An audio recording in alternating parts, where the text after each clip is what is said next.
And the way that it was described to me by a city spokesperson is that this is essentially another tool in the toolbox and kind of preparing for an issue that may not necessarily be here in Poway just yet. But let's talk about what, if this is approved, what this would allow for the city and more so for the sheriff's department to do. So essentially, if a sheriff's deputy does come across an encampment that's on a public sidewalk, in a public park, anything that's considered to be public property, they would have the right to issue 48 hours notice that that encampment is going to be essentially, cleaned up, taken away. They use the word abate, which does mean to minimize or to get rid of. Now, when and if that does indeed go through, that will allow for the sheriff's deputies to do that. Now, the reason why this is called preparation is because specifically in the ordinance, it does mention the upcoming and potential the city of San Diego ordinance on a homeless encampment ban. Now, that's not set to be voted on until June 13th, but the idea here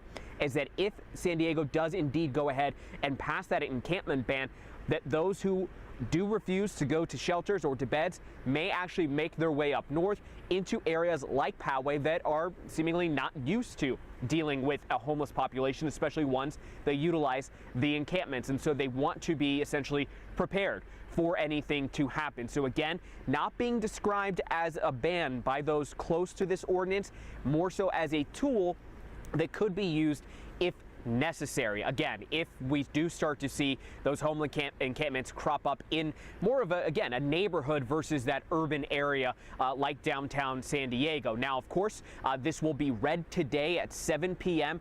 In front of the city council and then voted on at the next city council meeting. And then, of course, we also have our eyes on what the city of San Diego is going to do next week as well, too. Reporting in Poway, I'm Chris Groh for CBS 8.